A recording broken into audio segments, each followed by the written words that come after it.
Hello guys, नमस्कार दोस्तों। सभी को ऑल ऑफ यू नमस्कार। ठीक है, नमस्कार, सत श्री अकाल।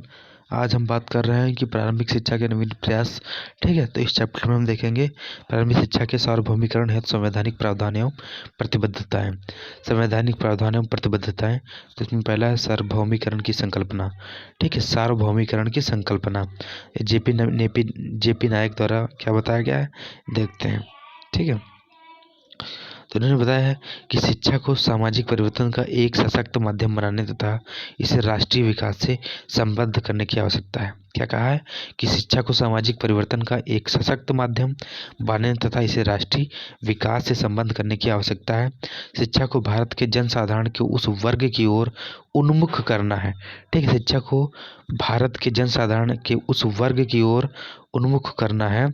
ठीक है, उन्मुख करना है जो गरीबी की रेखा से नीचे जीवन यापन कर रहे हैं, जो गरीबी की रेखा से नीचे जीवन यापन कर रहे हैं, जिससे उनमें आत्मचेतना, ठीक, जिससे उनमें आत्मचेतना जागृत हो सके और उनकी उत्पादक क्षमताएं प्रस्फुटित होकर, ठीक है, प्रस्फुटित होकर होकर उन्हें राष्ट्र, ठीक है, एक मिनट, उन्मुख करना है जो गरीबी की रेखा से नीचे जीवन यापन कर रहे हैं।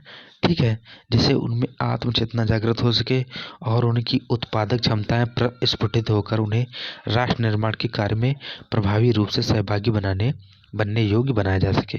ठीक है, ये कहा है तुम्हारे जेपी नायक ने। ठीक है, अब बात करते हैं प्राथमिक शिक्षा के सार्वभौमिकरण के उद्देश्य एवं महत्व भी है। ठीक है, तो बात करते हैं।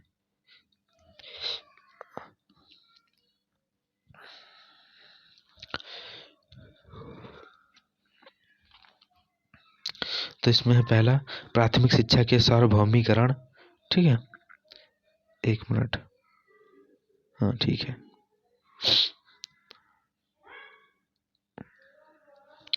प्राथमिक शिक्षा के सार्वभौमिकरण के उद्देश्य। ठीक है, तो इसमें देखेंगे हम, आपका ये रहा पहला, क्या है, ज्ञानार्जन का उद्देश्य। प्राथमिक शिक्षा के सार्वभौमिकरण के उद्देश्य में कौन सा है, पहला ज्ञानार्जन का उद्देश्य। ठीक है, ज्ञानार्जन यही होता है, वो उद्देश्य ज्ञानार्जन का उद्देश्य है। फिर बौद्धिक एवं मानसिक विकास का उद्देश्य है। दूसरा हो गया बौद्धिक एवं मानसिक विकास का उद्देश्य। तीसरा होगा शारीरिक विकास का उद्देश्य। तीसरा क्या होगा, शारीरिक विकास का उद्देश्य। चौथा हो गया नैतिक एवं चारित्रिक विकास का उद्देश्य। चौथा हो गया नैतिक एवं चारित्रिक विकास का उद्देश्य। फिर पांचवा हो गया सांस्कृतिक विकास का उद्देश्य। ठीक है, पांचवा हो गया सांस्कृतिक विकास का उद्देश्य। फिर छठा है सामाजिक कुशलता का विकास का उद्देश्य।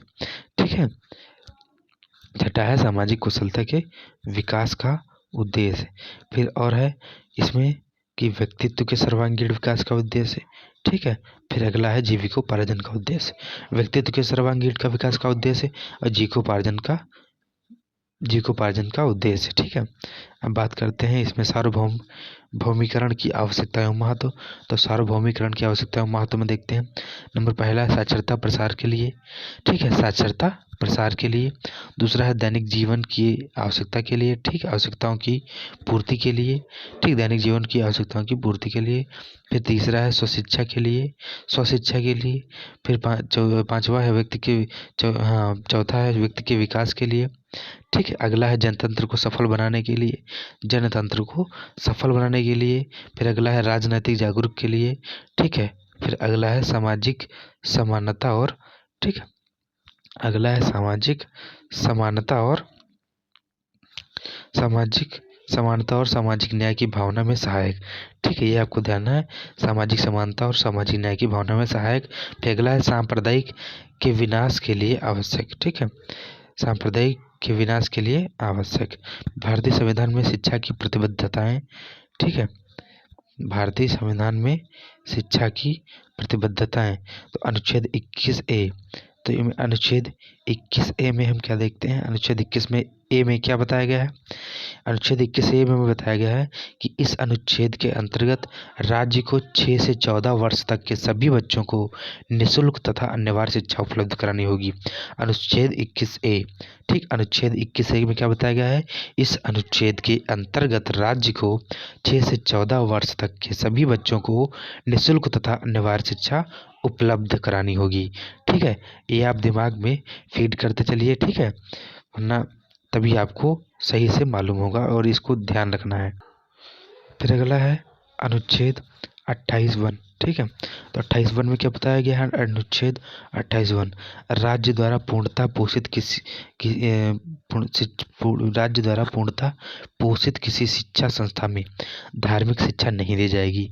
ये ध्यान रखना है। अनुच्छेद 28(1) में बोला गया है राज्य द्वारा पूर्णतः पोषित किसी शिक्षा संस्था में धार्मिक शिक्षा नहीं दी जाएगी। फिर दूसरा है अनुच्छेद 29(1). तो 29(1) में क्या बोला गया है? अनुच्छेद 29(1) में पहले क्या बोला गया है कि अपनी विशेष भाषा, लिपि या संस्कृति बनाए रखने का अधिकार। ठीक है, क्या बना गया 29(1) में? अपनी विशेष भाषा, लिपि या संस्कृति बनाए रखने का अधिकार। फिर अनुच्छेद 29(2) में क्या बताया गया है? 29(2) में क्या बताया गया कि राज्य द्वारा पोषित या राजनिधि, ठीक, राज्य द्वारा पोषित या राजनिधि, एक मिनट रुकिए।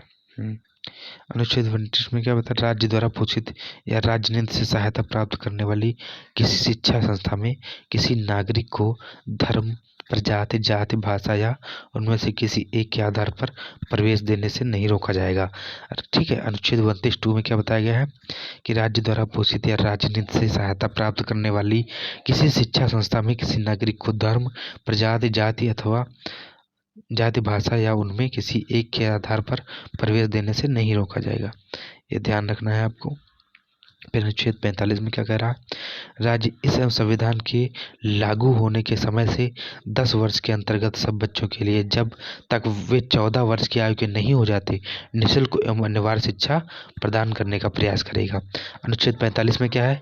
राज्य इस संविधान के लागू होने के समय से, ठीक है, जब तक संविधान लागू होने के समय से 10 वर्ष के अंतर्गत सब बच्चों के लिए, 10 वर्ष के अंतर्गत सब बच्चों के लिए जब तक वे 14 वर्ष की आयु के नहीं हो जाते निःशुल्क एवं अनिवार्य शिक्षा प्रदान करने का प्रयास करेगा।